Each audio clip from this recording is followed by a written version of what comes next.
সাল্লাত খামসাহা, 5 ওয়াক্ত নামাজ ঠিক মতো আদায় করতে হবে। ও সম্মানিত মা ও বোনেরা, আমরা যখন ঈমান এনেছি, আল্লাহর রাসূলকে বিশ্বাস করেছি, ঈমান আনার পরে সবচাইতে গুরুত্বপূর্ণ ইবাদত হইল নামাজ।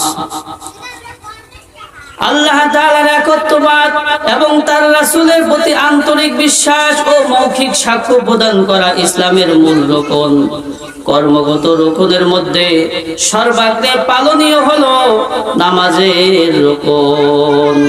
ঈমানের পরেই নামাজের হুকুম, এটা কোরআন হাদিসের অসংখ্য অকাট্য হাদিস দ্বারা প্রমাণিত।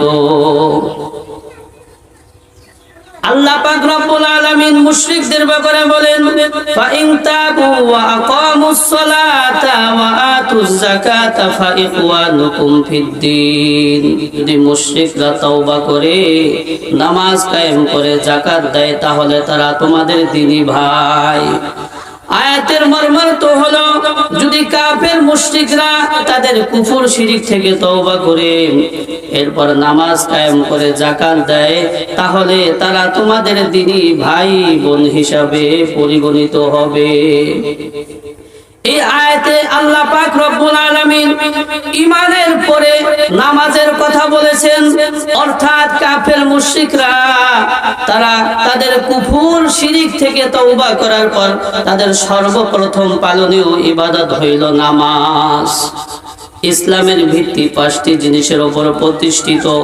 সরকারে দো আলম বলেন, ক্বালান নবী সাল্লাল্লাহু আলাইহি ওয়াসাল্লাম, قال النبي صلى الله عليه وسلم بني الإسلام على 5: شهادة أن لا إله إلا الله وأن محمدا عبده ورسوله وإقام الصلاة وإيتاء الزكاة وحج البيت وصوم رمضان। সরকারে দো আলম বলেন, ইসলাম 5টি স্তম্ভের উপর প্রতিষ্ঠিত, আর তা হলো এই সাক্ষ্য দেওয়া যে আল্লাহ তাআলা ছাড়া ইবাদতের উপযুক্ত আর কেউ নেই, এবং মুহাম্মদ সাল্লাল্লাহু আলাইহি ওয়াসাল্লাম আল্লাহ তাআলার রাসূল এবং তার বান্দা। নামাজ কায়েম করা, যাকাত আদায় করা, হজ করা, রমজান মাসের রোজা রাখা। সম্মানিত মা ও বোনেরা, এই ইসলামের 5টি স্তম্ভের মধ্যে থেকে ঈমানের পরে এখানেও নামাজের কথা উল্লেখ করা হয়েছে। বোঝা গেল ঈমানের পরে সবচাইতে গুরুত্বপূর্ণ ইবাদত হইল নামাজ। শুধু তাই সরকারে দো আলম মুহাম্মদুর রাসূলুল্লাহ সাল্লাল্লাহু আলাইহি ওয়াসাল্লাম হযরত মুআয ইবনে জাবাল রাদিয়াল্লাহু তাআলা আনহুকে যখন ইয়ামানের শাসনকর্তা হিসেবে নিযুক্ত করে পাঠিয়েছিলেন, পাঠানোর পূর্বে কিছু নসিহত করেছিলেন। তার মধ্য থেকে তিনি ঈমানের পরে নামাজের কথা উল্লেখ করেছিলেন।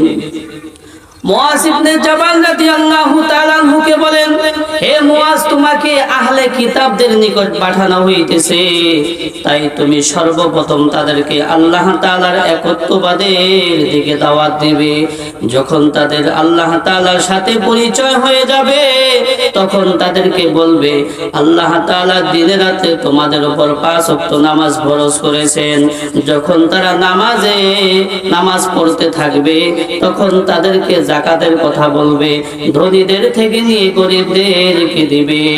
তো এই হাদিসের মধ্যে আল্লাহর হাবিব মুহাম্মদুর রাসূলুল্লাহ সাল্লাল্লাহু আলাইহি ওয়াসাল্লাম ঈমানের পরে নামাজের কথা উল্লেখ করেছেন। ও সম্মানিত মা ও বোনেরা, ঈমানের পরে সর্বপ্রথম আমাদের করণীয় হইল 5 ওয়াক্ত নামাজ আদায় করা।